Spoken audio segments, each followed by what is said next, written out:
Il a beau faire peur dans une certaine mesure, être associé au mal absolu et avoir très mauvaise réputation, le diable n'en demeure pas moins une figure qui continue de fasciner à travers les siècles. Dans cette vidéo, nous allons revenir sur ce qu'est le diable, littérairement parlant. Nous essaierons d'y voir un peu plus clair dans le fouillis de ses représentations et nous ferons un point sur la polémique qui oppose Netflix à un temple satanique autour de l'image de Baphomet utilisée dans la série Sabrina. Le premier nom du diable, qui en cumule quand même plusieurs, était Lucifer, autrement dit le porteur de lumière.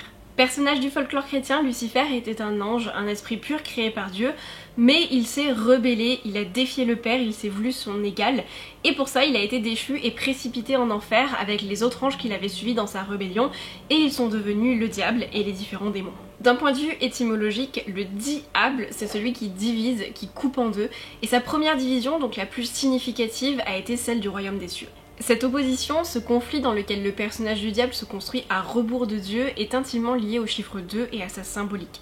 C'est l'affrontement, le dédoublement en deux entités distinctes, mais c'est aussi une certaine forme d'équilibre, puisque désormais, face à l'omnipotence des cieux, se dresse l'enfer, omniprésent. C'est la première et la plus radicale des divisions, celle dont découlent toutes les autres, le bien et le mal, le créateur et la créature, la mort et la vie, le blanc et le noir. Ce dualisme fondamental est une sorte de loi cosmique par excellence qui est valable pour chaque être humain. Mais revenons à notre mouton, le diable est donc un ange déchu et de porteur de lumière, il devient personnification du mal et endosse la responsabilité pour les pires aspects de l'humanité. A noter que c'est une mode assez monothéiste de confier le mal à une seule et même entité. Dans les différentes mythologies, le mal est beaucoup plus diffus et beaucoup moins manichéen. Je pense notamment à Loki du folklore nordique que notre imaginaire contemporain a tendance à associer au mal, mais qui dans les textes n'est qu'un personnage rusé et opportuniste, qui n'est pas tout le temps mauvais et qui, surtout, n'est pas toujours l'antagoniste des épisodes de la mythologie dans lesquels on le trouve. Notre diable à nous est donc l'instigateur des pires choses de l'humanité, et à l'instar des multiples facettes du mal, il est lui-même très ambivalent, que ce soit dans ses noms comme dans les formes qu'il va prendre. De façon générale et hors œuvre spéciale, bien sûr on pourra toujours trouver un contre-exemple pour me contredire, on ne représente pas Dieu. On peut représenter Jésus qui est son incarnation sur terre, mais Dieu lui-même est un concept tellement abstrait qui nous dépasse tellement que l'on peut difficilement le représenter. A l'inverse, le diable est plus visuellement palpable et a droit à des représentations depuis belle lurette. En peinture, on va passer rapidement sur des œuvres comme celle de Doré qui ont plutôt tendance à essayer de montrer la beauté originelle de Lucifer avant ou pendant la chute. Nous, ce qui nous intéresse, c'est de savoir à quoi ressemble le diable. Est-ce qu'il a toujours ressemblé à un petit bonhomme rouge avec des cornes? La réponse est non, évidemment. La grande majorité des représentations que nous connaissons en Europe est influencée par une certaine conception judéo-chrétienne de l'opposition entre le bien et le mal. Que ce soit en peinture ou en sculpture, presque toutes les images que l'on donne du diable sont caractérisées par la peur qu'elles inspirent. Monstrueux, difforme, repoussant, il est surtout polymorphe et change énormément de forme au fil des œuvres, la seule constante étant qu'il soit hideux. Parfois il est complètement animalisé, quand vous voyez par exemple Saint-Michel ou Saint-Georges en train de combattre un serpent ou un dragon, il s'agit la plupart du temps non pas d'une simple bestiole mythologique mais bien du mal incarné. Cette tendance artistique à représenter le diable sous de multiples aspects nous vient directement de la littérature. Dans la tradition hagiographique, donc les récits de la vie des saints en fait, le diable, l'irruption de la négativité, est mouvant et polymorphe pour que le saint puisse se construire en opposition à lui, stable et immuable. Cazotte va lui aussi donner une image assez prégnante dans Le Diable amoureux, texte qui, je le rappelle, est considéré comme étant à l'origine du mouvement fantastique. Rien que ça. Pour résumer très grossièrement l'intrigue, un jeune homme va invoquer avec succès le diable qui va se présenter à lui sous les traits d'une jeune femme et au fil de leur aventure, le héros va complètement oublier l'origine diabolique de la séductrice. On est bien face au récit d'une tentation. Avant de se transformer en jeune femme, le diable apparaît sous les traits d'un chameau puis d'un chien. Cette capacité à se transformer nous montre bien que la tentation, la séduction peuvent revêtir 1000 visages, mais surtout participent à alimenter cette tradition d'un diable aux traits excessivement changeants. Pour ce qui est des représentations plus contemporaines à travers le cinéma ou les séries, attention disclaimer, je ne parle que de ce que je connais, j'ai pas vu toutes les séries, j'ai pas vu tous les films, vous aurez certainement d'autres exemples à donner et peut-être certains qui vont aller à l'encontre de ce que je dis, mais tant mieux, mettez-les en commentaire.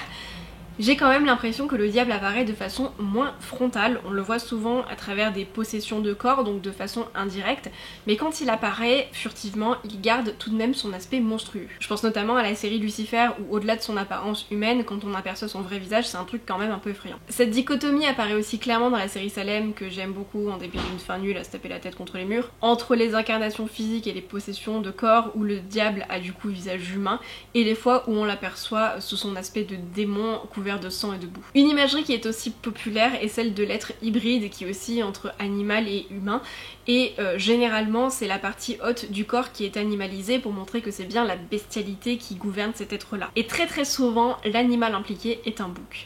Alors vous allez me dire, pourquoi un bouc? Pourquoi pas un animal plus effrayant en tant qu'affaire? Pourquoi pas une tête de requin, une tête de scolopendre? Ou peu importe ce qui vous fait peur. Ce à quoi je vous réponds, la portée symbolique les amis. Dans l'Antiquité, le bouc est perçu comme un animal nocturne et lunaire. C'est LA bête tragique par excellence puisqu'elle a même donné son nom à une forme d'art littéraire.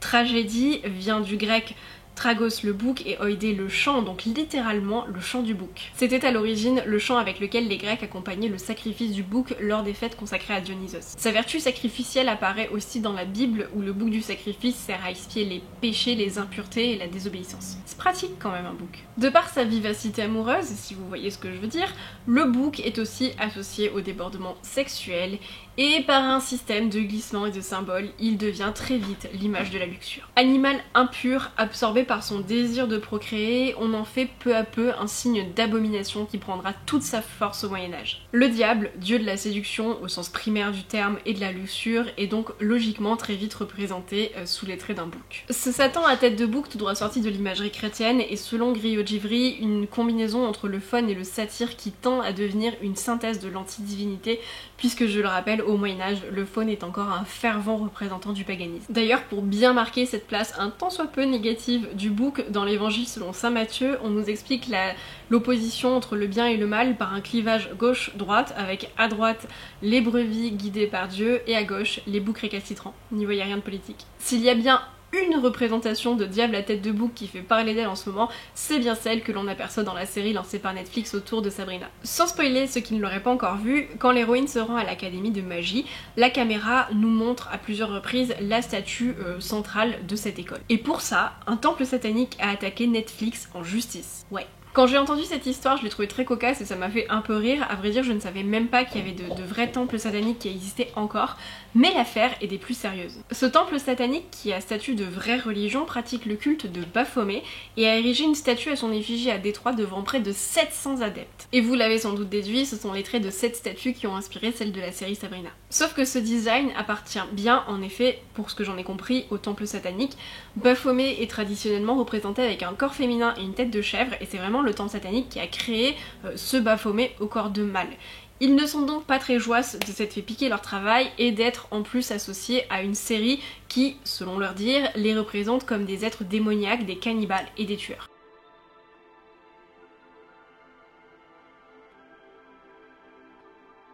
Alors je vous parle de Baphomet depuis tout à l'heure, mais si comme moi ce nom vous était inconnu, Baphomet est le nom qui a été donné à une idole mystérieuse que les chevaliers de l'ordre du Temple furent accusés de vénérer. La première attestation de ce nom remonte à 1098 dans une lettre d'Anselme II d'Ostrevent de Ribemont, qui était un pote à Godefroy de Bouillon, qui relate le siège d'Antioche lors de la toute première croisade. Il va a priori écorcher le nom de Mahomet en évoquant les prières proférées par leurs ennemis juste avant le combat, et ça va donner Baphomet. L'origine de l'idole part d'une incompréhension qui va servir une assimilation au démon, puisque dans tous les cas cette figure-là c'est l'autre, c'est l'ennemi. Hugh Sconfield, qui est un spécialiste des manuscrits de la mer morte, pense qu'il pourrait s'agir d'un mot codé. En appliquant le code d'Atbash, qui est un système de chiffrement très ancien, au mot écrit en caractère hébreu, on obtient Sophia en grec, donc sagesse. Du coup, avec cette théorie un peu tirée par les cheveux où il faut quand même jongler entre plusieurs langues anciennes, il a émis l'hypothèse selon laquelle les Templiers, en vénérant Baphomet, vouaient en fait un culte à la sagesse. Avant que l'image tirée de Sabrina devienne omniprésente, on a attribué à Baphomet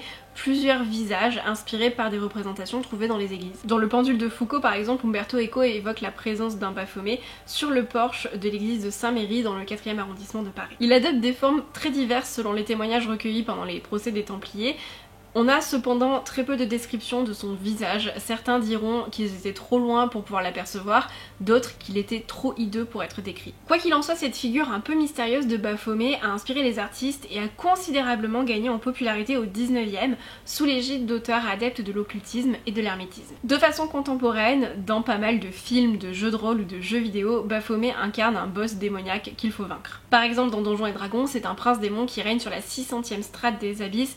Il y a pas mal de groupes de métal aussi qui vont se servir de son image. En définitive, Baphomet ce n'est pas vraiment le diable, c'est plutôt une icône mystérieuse, un démon qui va peu à peu devenir une des images de Satan, et c'est bien pratique puisqu'on en fait un peu ce qu'on veut. Sous les multiples formes qu'il peut adopter, le diable demeure une figure capable d'inspirer une grande fascination. Il renvoie sur un plan imaginaire à ce que l'on veut cacher aux autres, à ce que l'on a à l'intérieur de nous qui peut être à la fois grotesque et sublime, terrifiant et séduisant. Au jeu du tarot, le diable symbolise le déséquilibre dans l'excès, mais aussi, à l'instar du Lucifer, rebelle et porteur de lumière, la passion, l'instinct, la liberté, la prise de risque, l'audace. C'est un instrument d'éveil à la conscience. Il est un pont entre l'être humain et la profondeur de ses désirs. Sans aller jusqu'à le vénérer et lui ériger des statues copyrightées, j'invite ceux qui ne l'auraient pas fait à dédiaboliser le diable et à enfin l'envisager comme la figure symbolique, littéraire, absolument passionnante qu'il est. Cette vidéo est maintenant terminée, j'espère que ce petit tour d'horizon autour de la figure du diable vous aura intéressé. Évidemment, même si le sujet touche un personnage religieux, je ne parle pas de religion mais bien de l'aspect symbolique, littéraire du diable, hein. N'allez pas me fustiger en commentaire s'il vous plaît. Évidemment aussi, je n'ai pas tout évoqué, je n'ai pas parlé de tout, j'ai fait des sélections et des choix, il y aurait des tonnes et des tonnes et des tonnes de choses à dire sur la figure du diable. Je vous invite à en discuter en commentaire si vous avez des choses à ajouter. Si vous voulez me soutenir dans mon travail, je vous invite également à partager la vidéo et à la liker si elle vous a plu bien sûr. Bye bye.